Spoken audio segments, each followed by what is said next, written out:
Hello and welcome to my channel, or if you're not new here, welcome back. So today I wanted to do something a bit more interesting than usual. I'm gonna open this, a tin instead of a usual 3-packs. Okay, while I'm trying to open this thing, oh man, why is it so hard? Okay, I got it. I also gonna talk about how I learned to appreciate books.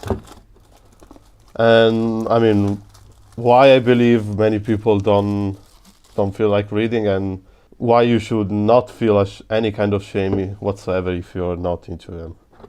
Okay. Oh, nice. Iron leaves, because I mean every future Paradox Pokemon has to be Iron something. Iron this, Iron that, Iron whatever the heck. Yeah, I mean, as you can see, has sparkles. Wee sparkles. Hold on.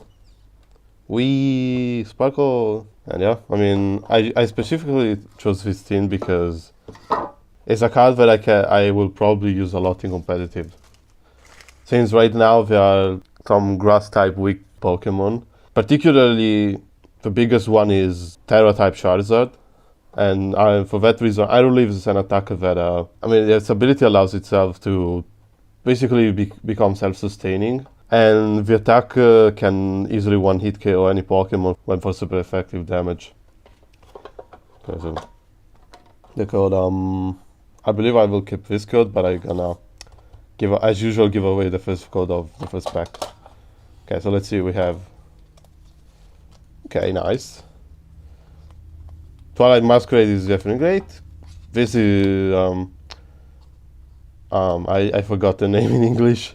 This one is definitely great for me, and yeah, the base set has something useful. It's not amazing, but it has something useful. What I'm gonna say specifically about books is, first, why I believe many people, especially my generation, don't read a lot of books anymore. Of course, there are exceptions, but usually we're not really readers. And I'm gonna explain how I personally came around to enjoy them. I mean, I don't read tons of books, but I sometimes do, and I enjoy it. And then, like, when I'm opening the last 2 packs, I'm gonna talk about a few books that I liked. Okay, first pack. You know what, let's begin with this one, since it's probably the least exciting. Unless we find something amazing, then. What I believe the main problem with books is mainly the... Okay. Let's give away the code. It's just this. Whee! Oh, that didn't go as well as I thought it would be, but whatever. Okay. Let's get rid of the energy. So what I think the main problem is that, I mean, older generations used to really be into books because, I mean, they didn't have as much things to do as nowadays. Oh, nice. I really like Yukamori. And I believe that, like, I mean, nowadays, that is a mentality that is not really true nowadays. Oh, cool. I like Torontolo. But when my generation was younger, like, I'm in my 20s now.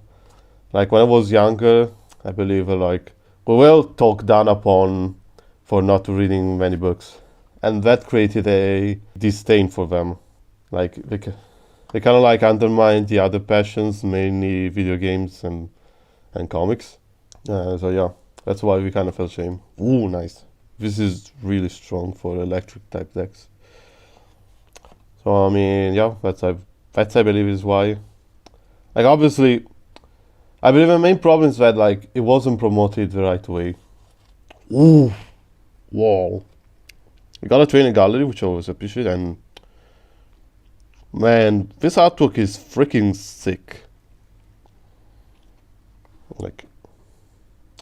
Like lore-wise, this is really cool, since they really like Pokemon that stick together and pay respect to the highest ranking member of their society.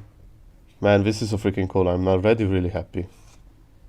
Oh, and when when we found Basic King Gambit, this is so funny. Yeah, I mean, overall, this first pack is already very good. I mean, we found this strong and then this beauty.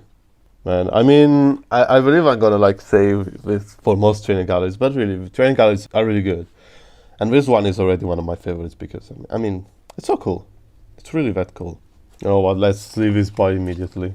I mean, I usually leave them off camera, but let's do it immediately. I believe people enjoyed seeing this leaving. It's really satisfying.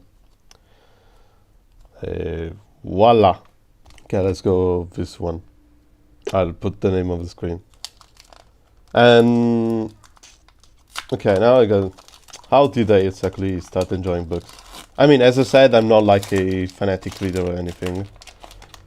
But the thing is, I tried my best to disassociate the feeling of reading with the being. I just made sure, you know what, let's just forget everything I know about reading and try to enjoy it genuinely. And yeah, I mean, it's not my most, as I said multiple times. Oh, okay, I really like this artwork. Like how it twirls around the tree. Like, I'm really not the biggest reader, but whenever I read, I really enjoy it. And I just, basically, it's about self-discovery. Like, do it because you genuinely want to. Try. Oh, this is a strong card in Lugia decks. And, if you look for books that really seem cool, it doesn't matter what kind of books they are. Or if they're like really long or have no figure, no pictures. But even like sometimes the pictures can really add to a book. Oh, this is really cool. And you know, just right. That way you will enjoy it a lot more. That's what I did, and I'm happy I did. Okay, Koraidon is nice. Koraidon is again another competitive card, as I said in the earlier videos. So you know what, this is also a nice pack. We find these are artworks I really enjoy. And we find Koraidon, which is good for decks. I mean, another thing is you should not stress about how much you read. Start just reading a bit, like even if it's just for 15 minutes, as long as you enjoy it, that's a really important part. And you shouldn't feel like, oh no, I'm not reading enough. One of the more interesting books I've read is Adrift, A Curious Tale of Legos Lost at Sea. It's basically a book mainly about a woman that as a hobby goes beach hunting for Legos. Because the place where she lives, which is in England, the beach where she lives was starting in 1997, getting Lego pieces washed ashore, because in 1997 there was one of the biggest cargo spills ever, where millions of Lego pieces went adrift. And yeah, and she likes to go beach hunting, both to clean the beaches and also to, you know, to find cool pieces. And this is like the picture here really enhanced the book. Like, I'm gonna just put up a few of them right away. Just a few, because I don't want to spoil all of them. And yeah, she also has a very active, oh, we found Lazio. She's in Lazio. She has a lot of fun, but at the same time it also talks about the sad reality of, you know, microplastic in the ocean. Yeah, I mean, it's on one hand it's really fun for them to beach hunt, but on the other hand it's just sad how the fact that there's so much plastic in the first place. Oh, nice. I appreciate this potentially good card in reverse. Nice. And oh, this is cool. This is basically a kind of like an impressionistic painting. It's beautiful. It really is. And yeah, it's also like a cautionary tale about how it is the ocean. Okay, and iron leaves. We got basically like I believe like most competitive players call these kind of cards, which are like single prize counterparts of S cards, baby cards, like baby iron leaves. Although I believe this one is not played at all. Like I said, I probably said in one of the earlier videos, which might be played, but no, nobody cares about this. And yeah, I mean, it was it's a hard recommend.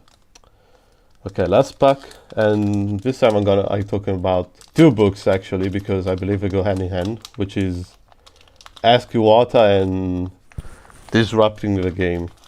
They're both about respectively the ex-president of Nintendo of Japan and Nintendo of America. And like the first one is basically a memorial because Satoru Iwata said, as we probably all know, sadly passed away in 2015. And it's about his life and includes many of his quotes that really resonated with the people close to him. Oh, nice! I like lantern. Sorry, lampent. Yeah, it talks about it. Oh, nice.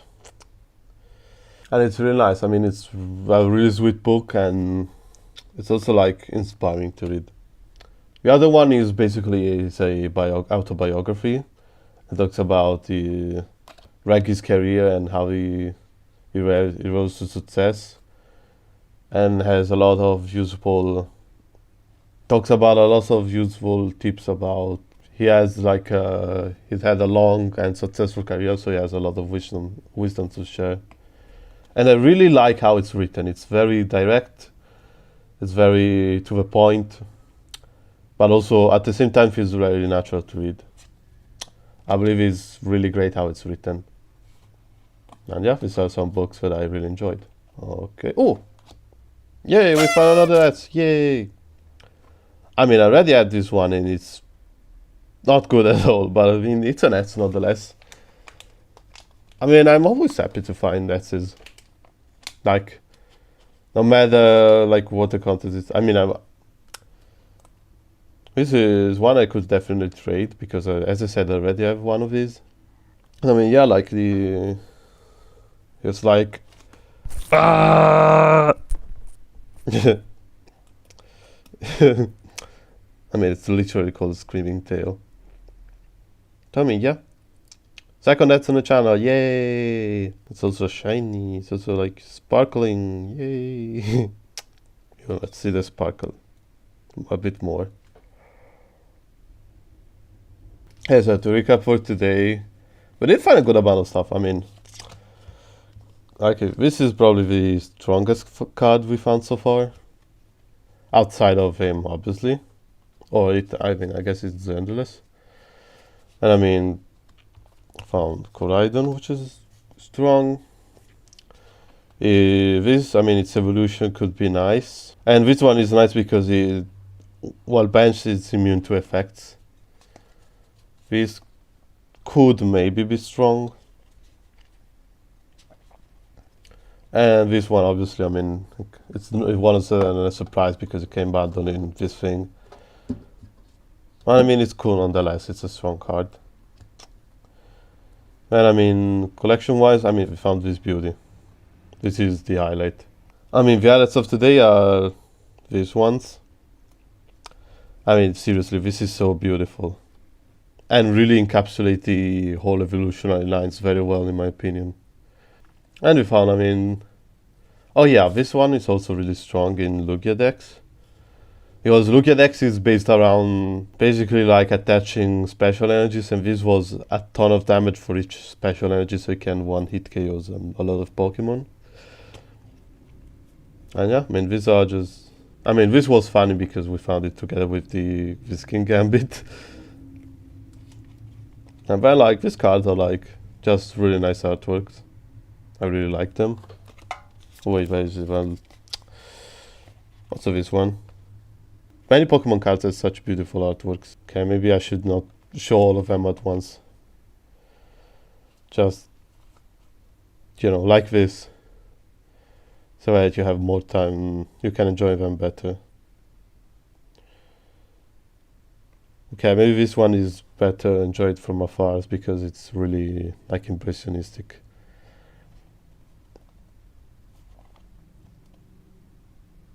I mean, overall, really cool stuff. So, I mean, it's time for a game recommendation, and No, I thought since I talked about books, what if instead of game recommendation, I'm gonna do a book recommendation? Albeit it has quite a lot to do with video games. I mean, it's not really about video games. It's a novel, but it has video games as background. So the book in question is this one. Oh, hold on, it's so big as pen. Okay. I mean, this is really big. I mean, this is my hand for. I mean, I have very big hands, and this is like to give you an idea how kind of big this book is.